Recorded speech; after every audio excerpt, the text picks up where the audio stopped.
I think as a veterinarian, your personality is you want to be perfect and you want to fix everything, and you're not going to fix everything, but I'm going to try. I got out of vet school and I practiced for several veterinarians, and then I ended up on my own.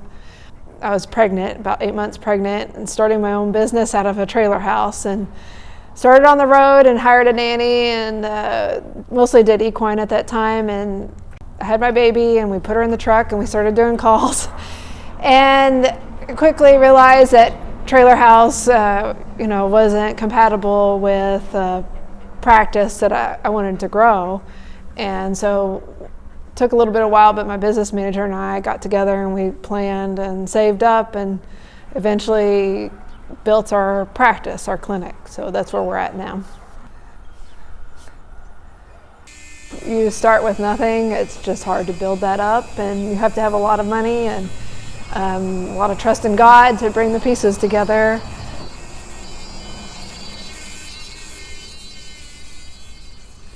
Out of vet school, I knew I wanted to immediately go into acupuncture, just because it gives you way more depth in your treatment protocols.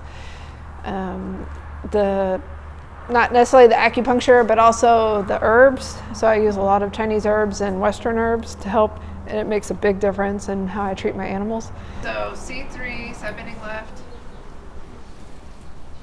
C4, side bending left. When I was in acupuncture training, I realized pretty quick that I was going to need to do chiropractic training. And just because you can get a lot done with acupuncture and herbs, but sometimes you just need to pop them. That's been a game changer too.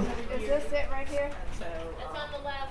There's a lot of things I enjoy, and my mom she raised 2 girls on her own, and she kind of did everything, and she really pushed me to have my own business, and she didn't want me to work for a boss that I didn't enjoy or had to listen to. We know these songs.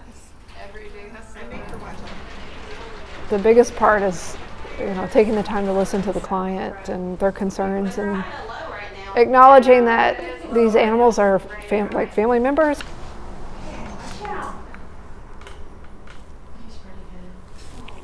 The first week of COVID, there was absolutely nothing. And then the second week, the phone started ringing and it hasn't stopped. So, we were out of control busy, and then I had one technician with me, Renee, bless her heart, and I had her doing everything, and she was about to break down. And she's like, I can't do it all. And I told my office manager, we've got to find help. But then everybody we tried to find was having an issue with COVID. The girls that were going to come on, they had family members with COVID. One girl had COVID. She had to stay home for 2 weeks. So we worked through it. I think people were home with their animals staring at them.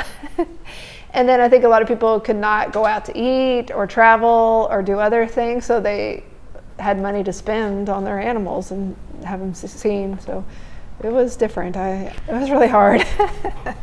More people are getting animals as pets, and I just think of the movie Boss Baby.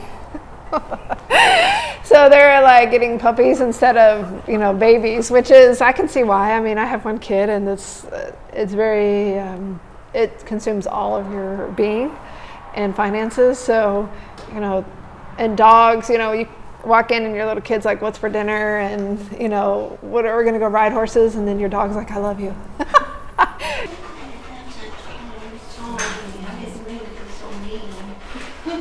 Probably the number one thing would be a good mentor.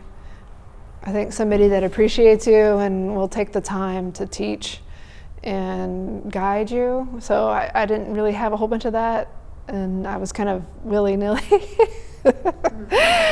Free for all. So I think it's really nice to have a vet that understands. And I think most of my mentors were older men, and I think from the perspective that most people now that are veterinarians are women, and you have to balance being a mother and a wife and veterinarian and yourself. So I think that's hard. I think a lot of men aren't, it's hard for them to get that perspective. So I think females should have a mentor, try to learn under another female vet that's in a similar situation, how they want to mold their life. It's not for the faint of heart, for sure. Can you give me some food? And then let's check his When y'all get poop for the seed, can you give me some for people? Yeah, you gotta sleeve and move. I'll do it right now. Thank you.